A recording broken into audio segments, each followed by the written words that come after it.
All right, I know it's a little bit late, but bear with me. My name's Greg, you're watching How to Play Paintball.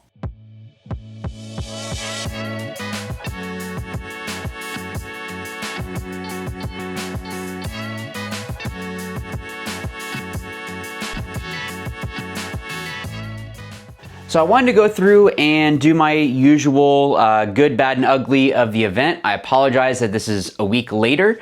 We basically had the plague go through our Airbnb, so not exactly the most fun to have to deal with that. And yeah, so a little bit later, but there is going to be a giveaway with this one, so you want to make sure that you're watching through to the end. So first things first, let's go through the good. So as for the weather, you really couldn't beat it. The weather was perfect, and the venue I thought was pretty awesome. The fact that we were able to go back to Buck Stadium, one, it's literally 10 minutes, I think, from the airport. So for those that are flying in, it makes it a lot easier to be able to get in and out. Also, you don't have to worry about, oh, well, we have to budget in another hour and a half drive to get back to the airport or whatever it might be. So if you do make it into the finals or whatever, you don't have to be scrambling and doing all of that.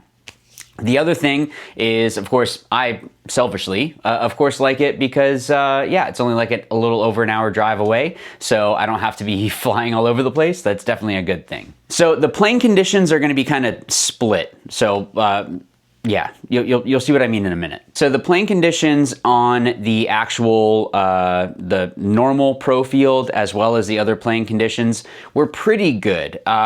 It's kind of funny that the parking lot of the Buck Stadium is better than some of the other places that you can play paintball.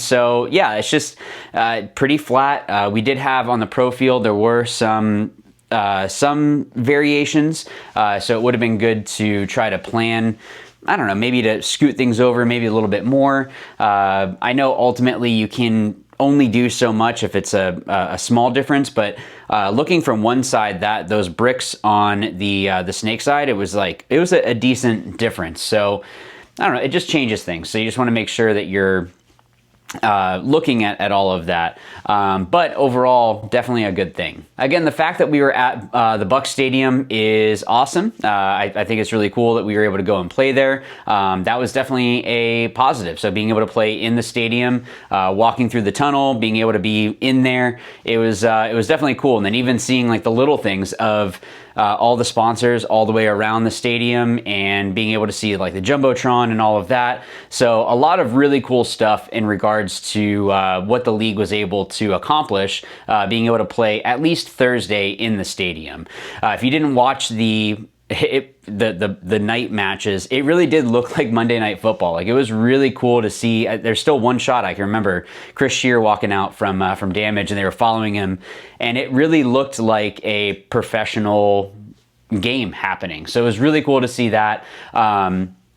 The actual venue itself, like I said, was great. There's a lot of Airbnbs around there, and of course, it's always great just to be at home. Like it was really awesome. My family came out and got to watch on one of the days, so it was really great to be able to have my boys out there. You guys saw in the vlog, have my wife and my parents, my mother-in-law all came out. So it was really cool to have my family there in my re-debut, getting back into pro. The actual vendor area was pretty good. I mean, you had to walk through to get to the fields, which I think is great. You know, that you want to make sure that the vendors are able to help people out, that it's not a huge long trek to get to the fields, but you know, they're sponsoring the league to make sure that, you know, they want to try to make sales, let's be honest. So the fact that you have to walk by like that, it wasn't too big of a venue, and I felt it was a good size, and just the way that it kind of snaked through, I thought was really good. It wasn't too crowded or way too open. The other thing was the reffing wasn't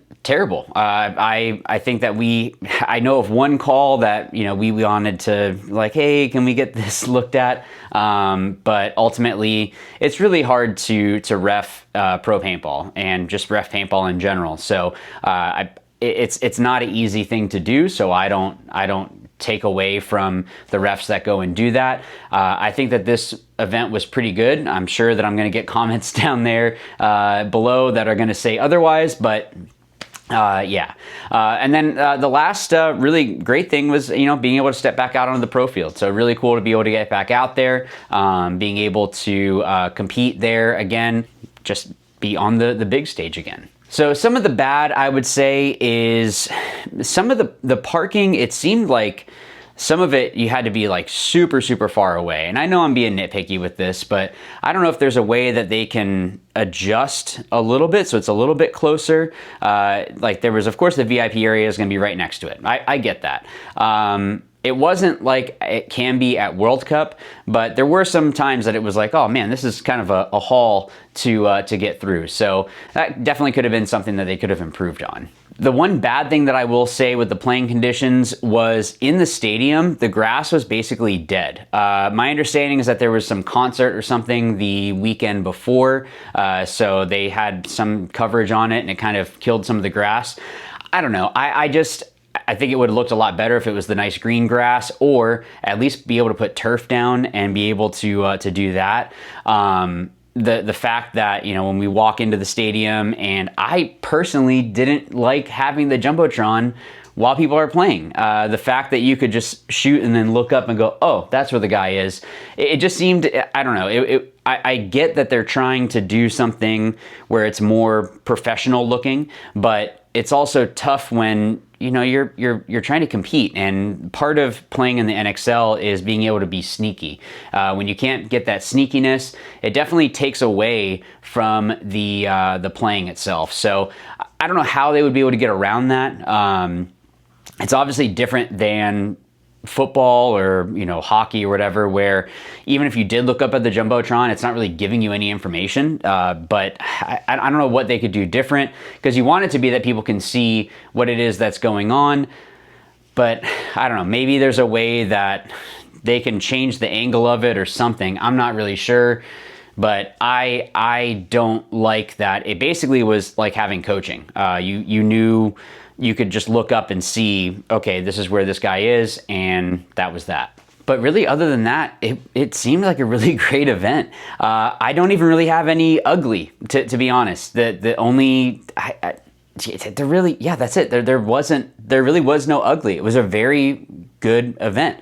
The weather was great. Like you can't beat that. I get, in Florida, you kind of rolling the dice sometimes. So it could be that it rains, could be that it's just like a little bit of rain, or could be like a torrential downpour. But yeah, I mean, ultimately it ended up being a very well-run event. I thought everything was pretty good. Our schedule wasn't terrible. I actually did see that our schedule for Dover, we have some of the later matches, which I'm completely fine with. But yeah, there's actually some cool stuff that might be happening for that event that I'm not sure what I'm allowed to tell. So you can guess in the comments down below, but I'm not sure what exactly it is that I'm allowed to say. So let's get into the giveaway. I know that's a lot of what it is that you guys are looking for, and this one's a big one. So if you guys haven't seen, I am partnered up with DV8 and Paintball Retro, and what I wanted to do was actually give away my re-debut Pro Mask. So this is my personal F8, has the DV8 ears, has the DV8 strap, of course your hardware. It does not have my lid because I'm using that on my new build, but I will throw in the visor as well, and it has a really sick fade tinted lens. So oh, and then also I'll throw in the DV8 bag as well to put it in. And of course it has the magnetic chin strap. So really, really awesome. I appreciate DV8 and Paintball Retro for their support. But I decided, you know what, let's go big. I'm gonna give away this. So this saw the pro field. This was in the Bucks Stadium, and definitely cool to be able to do that. So wanted to go ahead and give this away. So how is it that you can enter? Well, first and foremost, make sure that you like and subscribe. Make sure that you've clicked the bell. All of those things, of course, you got to make sure that you do that. But the other thing is, I want you to put down in the comments, what was your take on the event? Did you think it was a good event? What did you like? What didn't you like? Did you think it was the worst event? Maybe you agree or disagree with some stuff that I said. Just put that in the comments down below. The other part of that is I want you to go ahead and email me. I'll make sure to put the information around here somewhere, but just go to greg@howtoplaypaintball.com, and I want you to go ahead and you just need to message me your YouTube YouTube, the handle, your username, handle, whatever you want to call it. Just, it helps me to be able to get in contact with you quicker once I go and do the giveaway, which the giveaway is going to be, again, around here somewhere, that I'll put the date and I'll go ahead and contact you. You don't need to worry about shipping or anything like that. If you are international, you will have to help with the shipping. But if you are domestic, you don't have to worry about any of that. I'll make sure to take care of that. But good luck to everyone that's gonna go ahead and enter. And I will see you guys in the next one. And yeah, as always, remember, watch, learn, win. Thanks.